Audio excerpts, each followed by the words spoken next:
नमस्कार, स्वागत है आप सभी का। और यहाँ पर मैं आपको बताने जा रही हूँ कि कैसे आप अपनी जन्म कुंडली स्वयं देख सकते हैं। देखिए, आपकी जन्म कुंडली चाहे किसी भी प्रकार की बनी हो, कैसी भी हो, चाहे कंप्यूटर की बनी हो, चाहे इस प्रकार हो, किताब की बनी हुई, या फिर एक लंबी वाली भी आती हैं बनी, जो पुराने ज़माने में होती थी, उस टाइप की भी आती हैं। किसी भी टाइप की हैं, उससे फ़र्क नहीं पड़ता। तो मेन आपको देखना होता है, और इस टाइप की आपकी जन्म कुंडली में बने हुए होंगे। तो आपको क्या देखना है, देखिए, एक होती है चंद्र कुंडली, ये होती है जन्म कुंडली, और यहाँ पर लग्न कुंडली भी लिखा हुआ होता है। तो मेन लग्न कुंडली ही देखनी होती है। तो आपको क्या देखनी है, अपनी लग्न कुंडली, जिसके द्वारा आप अपने जीवन में जो भी बातें हैं काफ़ी कुछ जान सकते हैं। तो देखिए, यहाँ पर मैं बात करने जा रही हूँ। देखिए, जैसे यहाँ पर लिखा होगा लग्न, तो यही आपकी असली जो देखना है आपको, लग्न कुंडली से ही बहुत कुछ पता चल जाता है। तो ये जैसे मान लीजिए, देखिए यहाँ पर 12 भाव होते हैं, और यहाँ पर नंबर कुछ भी हो सकता है आपके। मैं यहाँ पर नंबर लिख देती हूँ, आपका कुछ भी हो सकता है। यहाँ पर मैं मान लीजिए मैं मेष लग्न की बना रही हूँ। ये तो 3 4 5 6 7 8 9 10 11 और ये 12। देखिए, यहाँ पर 12 भाव होते हैं ये, और ये लग्न होता है। यहाँ पर नंबर कुछ भी हो सकता है। तो यहाँ पर जो भी यहाँ पर नंबर है वो आपका लग्न माना जाएगा, ठीक है। और जहाँ पर चंद्रमा होता है वो आपकी राशि होती है।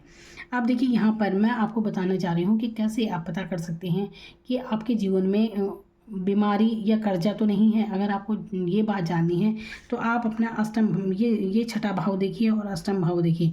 अगर आपके जीवन में छठे भाव में कोई भी ग्रह बैठा है तो मान कर चले कि आपके ऊपर जीवन में कर्ज जरूर होगा।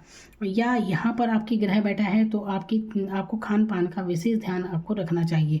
तो देखिए, आपके छठे भाव में या 8th हाउस में कोई भी, 8वें भाव में कोई भी ग्रह होगा तो यकीन मानिए यहाँ पर छठा भाव आपको कर्जवान बनाता है, और 8वां भाव आपको आपको बीमारी दे सकता है। तो इसीलिए आपको बहुत सोच समझ कर यहाँ पर खाना पीना चाहिए, ठीक है। तो यहाँ पर खान पान का अपने विशेष ध्यान रखना है। देखिए, 12 भाव में ये जो ये छठा भाव और 8वां भाव सबसे ज़्यादा माने जाते हैं बुरे भाव जिसे कहते हैं। लेकिन बुरे की जगह मैं अगर ये कहूँ, देखिए, इनके परिणाम यही होते हैं। बुरे इसलिए होते हैं कि एक रोग का होता है, और एक बीमारियों का होता है, मतलब एक ऋण का होता है और एक बीमारियों का होता है, ये होता है इसमें। इसके अलावा 12वां भाव जो है वो आपके खर्चे के बारे में बताता है।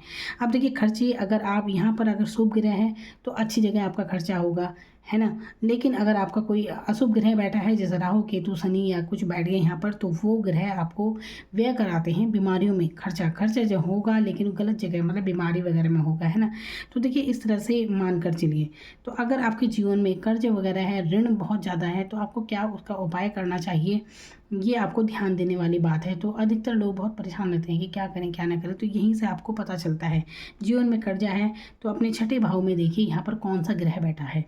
और अपने नवम भाव को भी आप देख सकते हैं कि नवम भाव में आपका कौन सा ग्रह बैठा है। मतलब छठे, देखिए, अगर आपका छठे भाव का मालिक जो 6, जैसे मान लीजिए यहाँ पर 6 नंबर लिखा है, और अगर इसका बुध बनता है, इसका जो है लॉर्ड वो बुध होगा, और अगर ये 9वें भाव में बैठ जाता है तो भी ये कर्ज आपको देगा।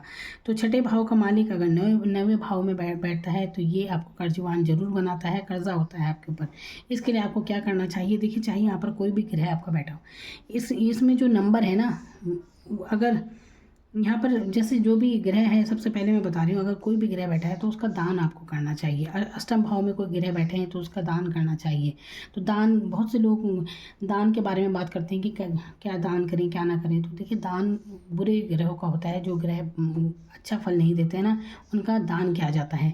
लेकिन जन्म कुंडली में कभी भी जो लग्न का मालिक होता है उसका दान नहीं किया जाता। जैसे लग्न का मालिक, यहाँ पर जो भी लग्न का, यहाँ पर मैंने मेष लग्न लिखा है, तो मान कर चलिए मंगल इसका अधिपति होता है। तो मंगल 8वें अष्टम भाव, मंगल मान लीजिए अष्टम भाव में है, तो यहाँ पर ये आपको ऑपरेशन वगैरह देगा। आपको खान पान का विशेष ध्यान रखना है, चोट फीट वगैरह बहुत लगती है। तो ये इस टाइप की यहाँ पर दिक्कत आपको हो सकती है। तो देखिए, इस तरह से आप जान सकते हैं कि जन्म कुंडली से कैसे पता चल सकता है कि आपके जीवन में किस तरह से आप बच सकते हैं। देखिए, जो कुछ होना है ना वो घटित होता है, लेकिन इतना ज़रूर है कि अगर आप पता आपको चल जाता है तो उसका असर कम ज़रूर होता है। चाहे आप बहुत कर्जे में हैं तो आप उसका उपाय कर सकते हैं, तो आपको अच्छे रिजल्ट मिलेंगे। वो चीज़ होगी लेकिन सही वे में होगी। मान लीजिए, देखिए अब देखिए बहुत से लोग आजकल तो लोन पर ही सब कुछ लेते हैं, तो कुछ बहुत ज़रूरत है, कोई पढ़ाई के लिए ले रहा है, कोई अब गाड़ी के लिए, कोई मकान के लिए, किसी भी चीज़ के लिए। अब ये भी एक तरह का कर्जा है, लेकिन ये कर्जा बुरा नहीं है, इससे आपकी आपकी जो ज़रूरतें हैं वो पूरी हो रही हैं, तो इस टाइप का कर्जा बुरा नहीं है। कर्ज ऐसा जो चुका ही नहीं चुकता, ले लिया लेकिन दे नहीं पा रहे हैं, तो तब इसके उपाय करने आपको बहुत ज़रूरी हो जाते हैं। तो ये थी जानकारी। बाकी आप अपनी जन्म कुंडली या टैरो रीडिंग करवाना चाहते हैं तो आप मुझसे संपर्क कर सकते हैं। अपनी जन्म कुंडली से संबंधित आप मुझसे कोई भी जानकारी चाहते हैं तो आप मुझसे संपर्क कर सकते हैं। नंबर मैंने दिया हुआ है, तो पहले व्हाट्सअप मैसेज आप कीजिएगा, तो बाकी डिटेल आपको वहाँ पर मिल जाएगी। तो देखिए, अपनी जन्म कुंडली बहुत ही सोच समझ कर ही आपको किसी को दिखानी चाहिए, किसी भी वहम में आपको कभी नहीं पड़ना चाहिए।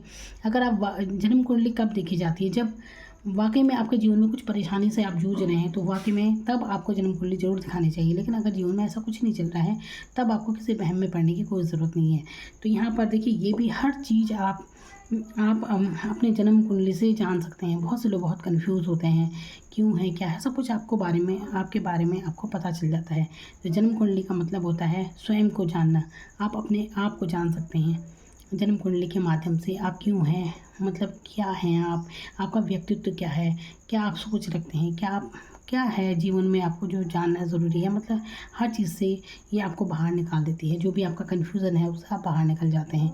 तो किसी भी तरह के वहम में आपको नहीं पड़ना है, खुद को जानना है। अगर आप जानना चाहते हैं, वाकई में स्वयं को जानना चाहते हैं, तो आप जन्म कुंडली अपनी ज़रूर देखें। ये आपको बहुत फ़ायदा देगी कि किस तरह का व्यक्तित्व आपका है और वास्तव में आपको क्या जानना चाहिए, अपने जीवन में क्या आपको करना चाहिए। Thank you so much.